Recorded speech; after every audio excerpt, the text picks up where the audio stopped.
G'day, this is part 2 of the series, all about 101 different things that I think it's probably a good idea to take in the caravan. Now I know I could have written you a whole long list and you could have read it and that would have been a little bit boring, and hopefully this is a little bit more exciting. I was certainly trying to make it that way. Anywho, let's just carry on with that list. Let's go.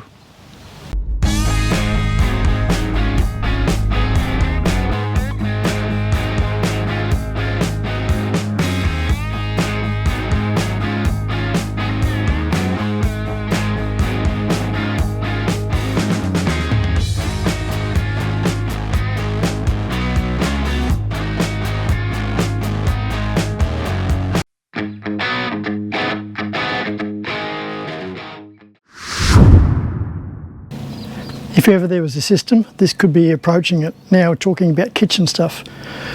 BTW, some people have said, why don't I do a cooking session?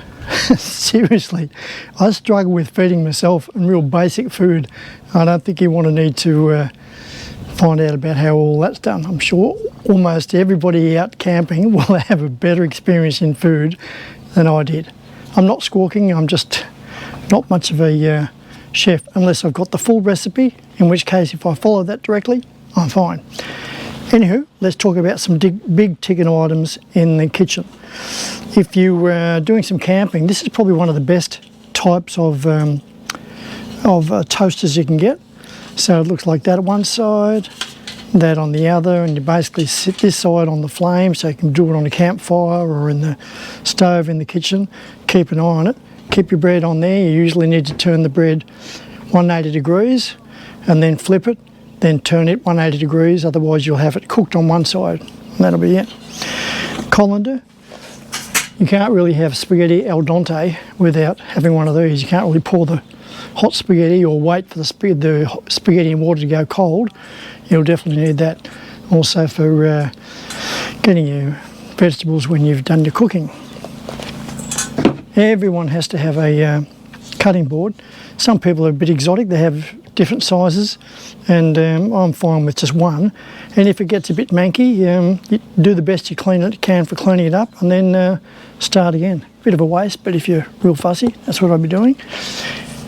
If you're a bit fussy, and that's not a bad thing, you're a bit fussy about your water, so normally at a caravan site or wherever I'm getting my water source, I'll go straight into the side of the caravan. It's on the other side. Put the water in, fill her up, but I'll be putting it through the blue hose, a special type. You don't get the taste of a normal garden hose. So you get your blue hose, then I'll put that into a filter. And the best filters I find are called Best, B-E-S-T. They're about $100 or so, but they do last about 6 months, and you can turn them around the other way. But if you do that, mate, the day you do turn it around, make certain you let a bit of water come out, otherwise it cleans it out and all of that goes back into the system. But as I say, if you're fussy, this does take up a lot of room in the fridge, but they are awesome. So what you can do is water in the van's already filtered, then you pour from the tap into here. This has got a new filter. You probably know what they're called. And you can get the filters for them. When you go into Woolies and Coles, $12.50 each for the filter, and it says it's some other exotic filter. Believe me, they all fit into these jugs, so don't think you've got to match the old-fashioned one to this. They do all fit, most of the time. Beautiful tasting water, if that's possible, from these jugs.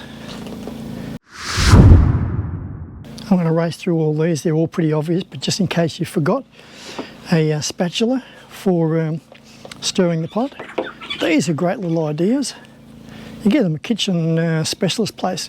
See how it all folds in? Basically when it's unfolded, like so, you pop them on the table, you put your hot plate or your hot saucepan or whatever on top of this, and then it doesn't burn any of your tables or any of the plastics. A great idea. Potato peeler, obvious. This is, I don't know whether you've seen this, but I've had this for years. It's a cheese slicer. And just when you're pulling it on the block of cheese, just pulls out really nice little slices of cheese. Dish up spoon, potato masher, tongs. I usually have 2 different sizes. I usually have 2 of these and 1 small one, a little baby one, just for getting whatever. Super sharp knife. I mean, they say that something about if it's really sharp, you don't cut yourself and you don't hurt yourself. I don't know what it is, but make sure it's a really sharp knife.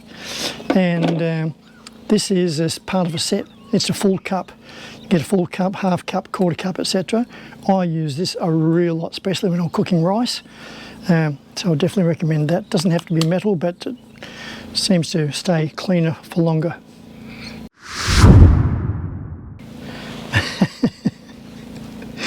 I don't know. I got this the other day. Sometimes your drainage will block up, especially in the shower. It's usually hairs and the last of the Mohicans coming out. But they are really, really good. They're about $5, and you don't have your drains clogged up. Not only that, you might be able to help someone else out on the track by loaning them yours. With your little portable torch, a small torch, try and get one that is rechargeable. Otherwise, you'll go through a massive amount of batteries on the track. Knife sharpener, definitely have one of those. Pepper and salt. Someone must have broken into the caravan and stolen the salt. I couldn't find it. But these are grinders rather than just the thing. I think I mentioned the other day, make certain you don't have just the normal simple salt. Make certain it's a grinded type, usually Himalayan salt, because just this normal salt that you get, which just pours out nice and smooth, they allegedly add an aluminium in there, and we already know aluminium's not particularly good for you. These are awesome. Kmart, they're ice, putting your ice in. They are just awesome. A nice big chunk for your glass of wine in the evening. It's a fun little thing. It's just for squeezing the lemons or oranges, or squeeze any sort of fruit similar to that. This is your measuring jug. At the moment I'm keeping my garlic in there. And this one here is just a basic fan. Pop it anywhere. It doesn't give you a lot of relief, but it gives you some, probably just enough, just the edge. And it plugs into a USB port, so that's the thing I like about this. And again, they cost bugger all to buy. And that's about it for the kitchen.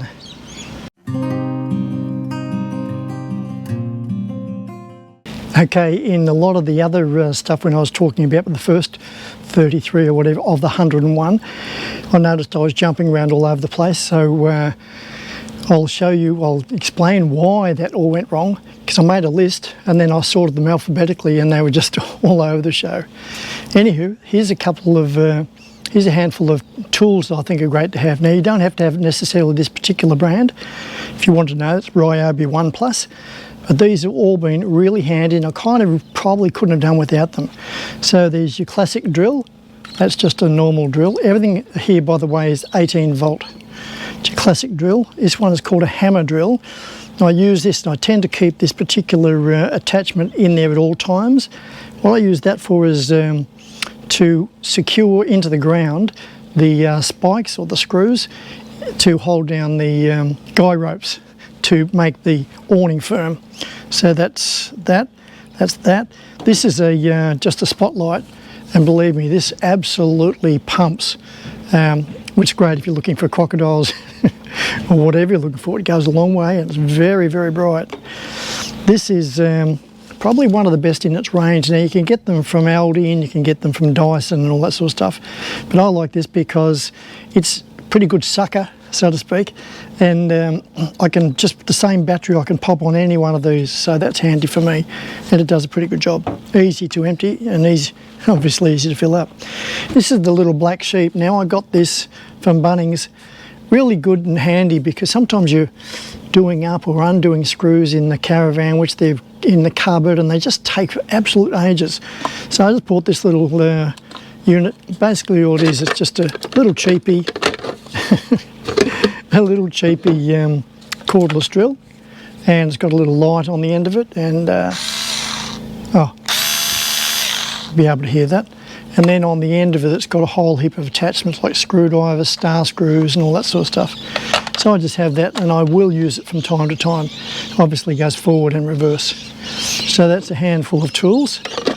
And now I'll try not to. I tried to rearrange that list into some form of a system. So bear with me. Next thing I'm going to talk about is some spray aerosols for your car. I know, all over the place. Here's some car sprays definitely worth having. Now we all know the classic WD-40. It's not the only brand, but in fact we usually use it as a reference.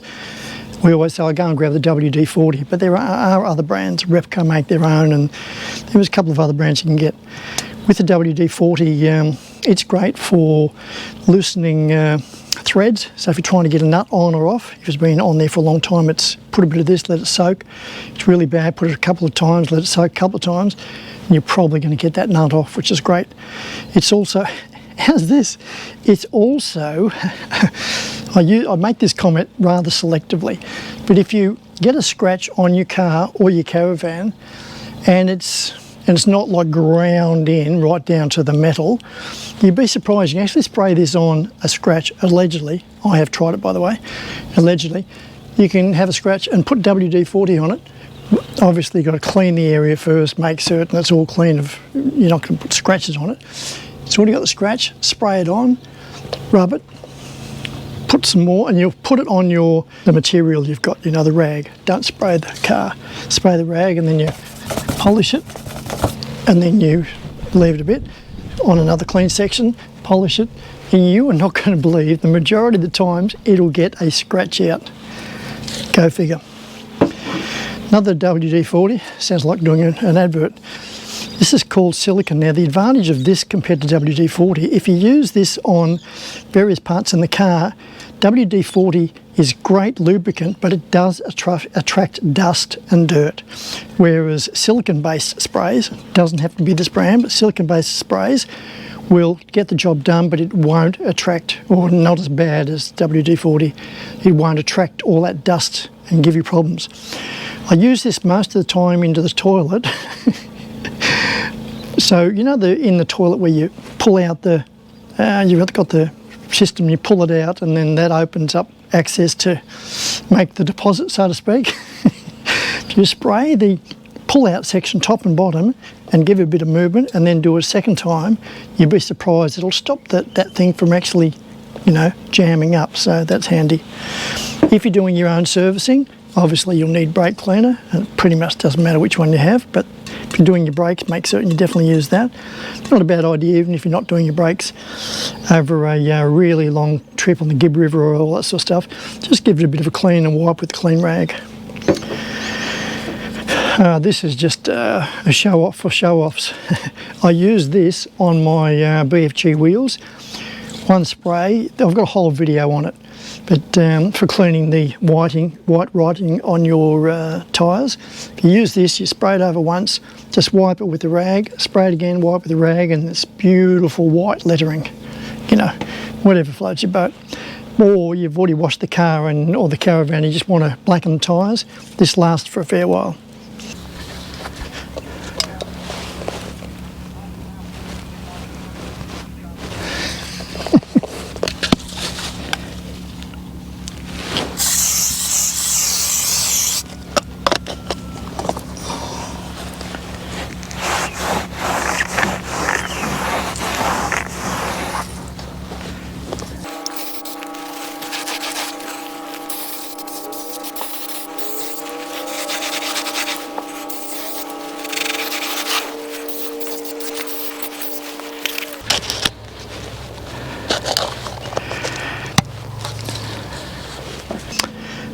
This one here is for getting your oil, again if you're servicing your car, for getting your oil filter off.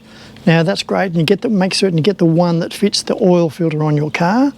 Just recently I changed the fuel filter and I didn't have one of these that fitted it, and I was in all sorts of trouble. But anyway, I did manage to get that fuel filter off, so it would be a good idea probably to have an oil filter that matches yours and a petrol or a fuel filter that matches your car as well. Just wanted to mention these are all about cars. It's a set of wheel bearings. This will actually fit on this caravan, hopefully, allegedly. That's what the guy in the shop said. Make certain you get two of them, so that'll have your inside and your outside of your bearings, and that can save the day, because if you do a bearing and you're out in the middle of the bush and someone gives you a hand and they say, "Oh mate, you've done your bearing, have you got any?" No. Well, it's a long way in the middle of Zot to then try and find your way back to one of the auto stores. So make certain get good quality, don't just get the cheapest you find on the shelf. And I think I mentioned before, good idea to have a cable for jump starting another car, or for someone else jump starting yours. Now, even if you think, oh, I've got a mint battery and I'm never going to use it, it's just a nice thing to have in the car. And someone comes unstuck, you can help them out. This is another version of it, but this has got its own internal system. So what you do is you click this onto any car. This particular model and number, they say is able to start up a small road train. So that being the case, I don't think you'd have any trouble with my Prado. Great idea, keep it well charged, just keep an eye on it that it doesn't go low on charge. Easy enough to charge and quite expensive, but might save the day if you're out in the middle of the bush.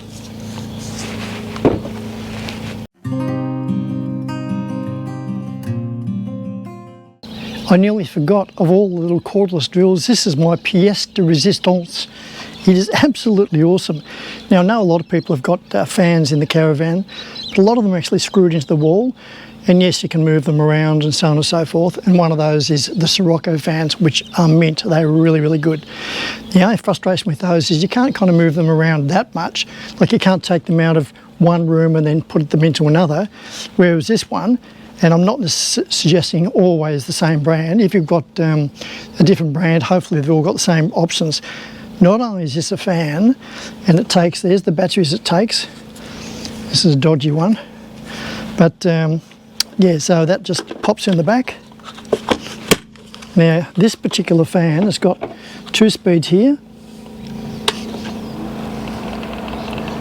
Might be able to hear that. Now, on sort of low to mild, I can run that all night, literally all night, like 8.5 hours. And it may be getting close to being flat at the bottom. And when they do go flat, they don't go a little bit slower, they just turn off. This is the full fan. And as I say, the great thing about this, you can move it around in the van or in the camper van or even in the car, because it's just battery powered. Pop it anywhere you want, put it in any particular angle. And here's the thing I absolutely love. This funny little hose here can go into, I've chosen a bad example. I'll hold it, but you can put it in a coffee mug or in a full bucket. So here's basically what happens. This side of it, what it does is it's got 2 little sprayers here, and it sprays water, which is absolutely magnificent in the heat. Now, that's this one.